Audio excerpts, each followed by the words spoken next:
नमस्कार। भाग्योदय विचार प्रवाह श्रृंखला के 28वें चरण में आपका हार्दिक अभिनंदन। हमने जब मई 2020 में इन चर्चाओं का आरंभ किया, कोई योजना भी नहीं थी।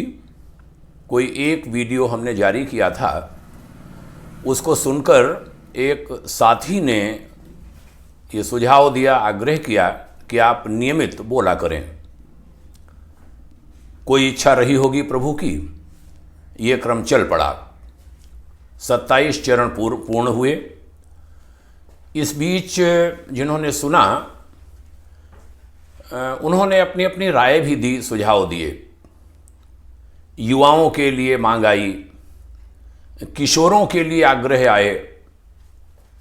इस बीच आग्रह आया कि जो प्रबंधक स्तर के लोग हैं, जिनके अंडर में छोटी बड़ी संख्या में लोग काम करते हैं, उनके लिए भी कुछ आप कहें। सुझाव तो ये भी आया कि जो संस्थाएं चलाते हैं, जो राज्य चलाते हैं, सरकारें चलाते हैं, समाज का नेतृत्व करते हैं, बड़े बड़े अध्यात्म पुरुष हैं। आप चूंकि विभिन्न संस्थाओं में रहे हैं और निकट से बहुत सारे अनुभव प्राप्त किए हैं, तो वे अनुभवजन्य बातें कुछ आप कहें, क्योंकि बड़ों से भी कई बार गलतियां होती हैं। मानव है, मनुष्य शरीर में गलतियां होती हैं, तो उनके लिए भी सुझाव दें, क्योंकि कई बार होता है गलतियां अपनी होती हैं, उसके कोई जब बैड रिजल्ट्स आते हैं तो अज्ञानतावश दूसरों को आदमी दोषी ठहराने की कोशिश करता है। ऐसा होता नहीं है। आत्मसमीक्षा करनी चाहिए, सभी को करनी चाहिए।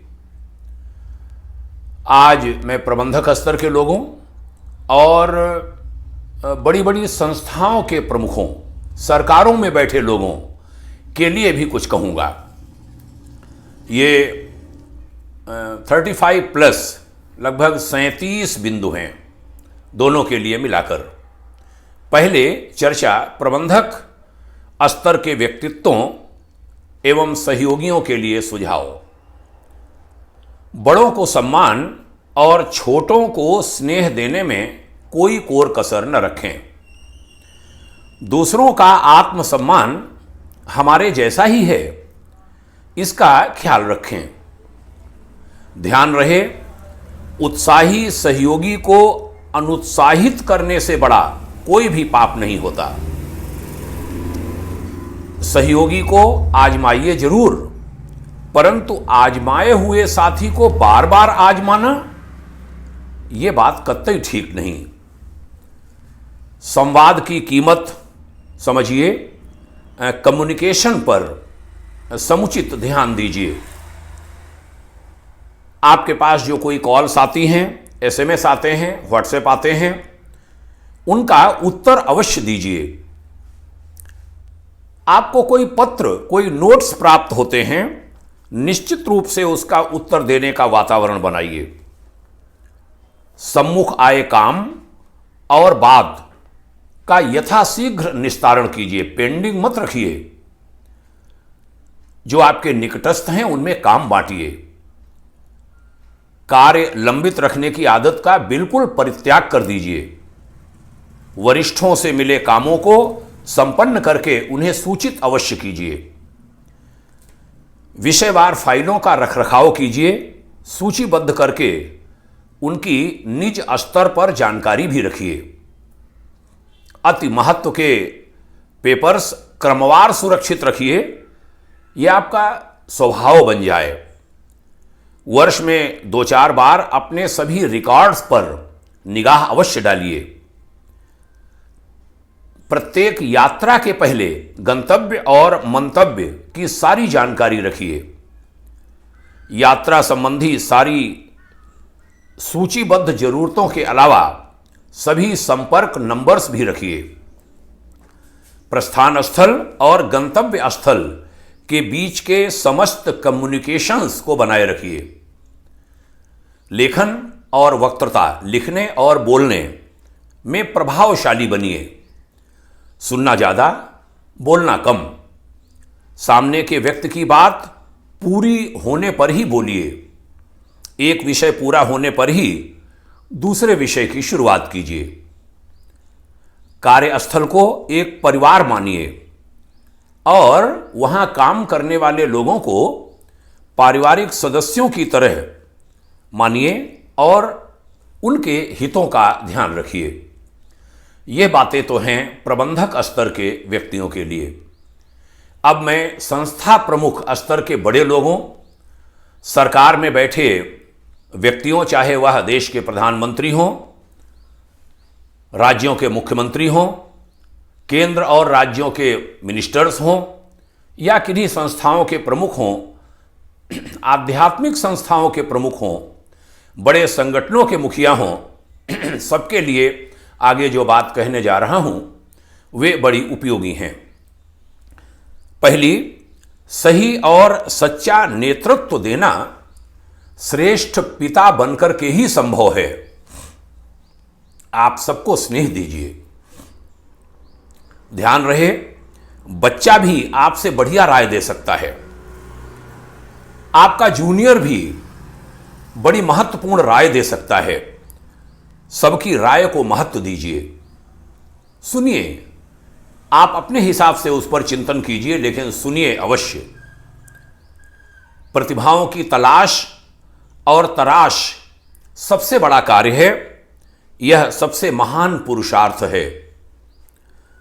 प्रतिभाएं चिकनी होती हैं, रपटीली होती हैं, उन्हें संभाल कर रखिए।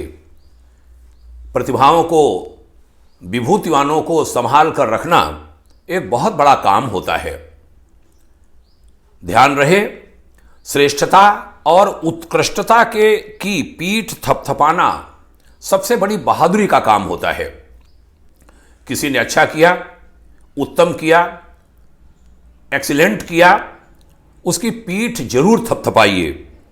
सहयोगी के अच्छे कार्य के प्रति अपनी प्रसन्नता का एहसास उसे अवश्य कराइए। अपने कार्यकर्ता की, अपने अधीनस्थ की, अपने अधिकारी की प्रशंसा पीठ पीछे कीजिए और सुधार आलोचना सामने से कीजिए। कठोर सुझाव के आने पर उखड़िए मत। ध्यान से सुनिए और उसका अनुशीलन कीजिए। सहयोगी की कोई शिकायत आती है, उस पर तुरंत धारणा मत बनाइए, वह झूठ भी हो सकती है। धारणा निर्माण के लिए स्वयं पर निर्भर रहिए। ऐसे आत्मनिर्भर व्यक्ति ही दुनिया में सफल रहे हैं। शिकायत से संबंधित सभी पक्षों को साथ बिठाइए। मेरे अनुभव की बात मैं कहता हूं, आपके पास शिकायतें कम आने लगेंगी यदि आप सभी संबंधित पक्षों को साथ बिठा लेते हैं, क्योंकि उनमें 80% बातें लगभग झूठ होती हैं, बनाई हुई होती हैं। इंटेलिजेंस बहुत जरूरी, लेकिन सही सूचना देने वाले कम मिलते हैं। यह बात जरूर समझिए। गोपनीयता आवश्यक है, लेकिन असंवाद बेहद खतरनाक। इसे अवश्य स्वीकारिए। हर काम हाथ में मत ले लीजिए। महत्वपूर्ण कार्यक्रमों पर फोकस कीजिए। जो सिद्धांत तय कीजिए उनका पालन कराइए। बस संस्था हित और उद्देश्य हित प्रधान रहें। कोई निश्चय हो जाए तो उसे हर संभव अवश्य पूरा कराइए। बार बार बदलाव करना उचित बात नहीं। सहमति से आरंभ हो चुके काम को अकारण बीच में ही तो कदापि मत रोकिए। इससे बहुत समस्याएं पैदा होती हैं और आपके सहयोगी साथी का उत्साह ठंडा पड़ता है। ऊंचा पद पाएं तो अपने हृदय और सोच को भी उतना ही ऊंचा उठाइए। बड़े पद पर पहुंचकर मेरा तेरा की नीति को तो कतई न स्वीकारिए। पुरस्कार और दंड दोनों में समान नीति अपनाइए। विश्वास करें, दंड भी जरूरी होता है। निज सम्मान बढ़ने के साथ साथ उसके पाचन की क्षमता को भी जरूर बढ़ाइए। तथ्यों और आंकड़ों की सही चर्चा ही विभिन्न अवसर पर, विभिन्न मौकों पर करने का स्वभाव बनाइए। लिखित सुझाव आने पर अपने मंतव्य, अपनी सहमति, अपनी असहमति सहित उस सुझाव देने वाले को वापस अवश्य कीजिए। यह कुल मिलाकर 37 बातें हमने बोली हैं, जिसमें आधी प्रबंधक स्तर के व्यक्तित्वों के लिए हैं, जो मैनेजमेंट का काम देखते हैं। बहुत सारे लोग उनके अंडर में काम करते हैं। वह यदि इन गुणों को अपने स्वभाव में उतारेंगे और उनके सहयोगियों के लिए भी उपयोगी हैं ये बातें, ये चीज़ें अपने स्वभाव में लाएंगे, तो आपका और संस्था का तो भला होगा ही, प्रकारांतर से देश का भला होगा। इसके अलावा हमने लगभग आधी बातें बड़े लोगों के लिए कहीं, जो देश का संचालन, समाज का संचालन करते हैं, जिनके एक छोटी गलती से बहुत बड़ा नुकसान संस्था को और देश को होता है। उनकी अच्छी आदतें बहुत ज़्यादा लाभ देती हैं समाज और देश को। मैं उनके लिए भी आज निवेदन कर रहा था। आशा है इन बातों को जो संबंधित व्यक्ति हैं वह संज्ञान लेंगे और इनका लाभ उठाएंगे। यदि ऐसा कर पाया गया तो निसंदेह निश्चित रूप से उनका तो भला होगा, संस्था का भला होगा, जिले का, राज्य का तो भला होगा ही, देश का भला होगा, मानवता का भला होगा। आपने ध्यान से सुना यहाँ तक हमारी बातों को, इसके लिए बहुत बहुत आभार। भाग्योदय विचार प्रवाह श्रृंखला जारी रहेगी। रविवार को यह चर्चा प्रत्येक रविवार होती रहेगी, और भी कुछ आगे विचार आ रहे हैं जिनकी चर्चा हम आपसे करेंगे। बहुत बहुत धन्यवाद सुनने के लिए। जय भारत, जय हिंद, ओम शांति।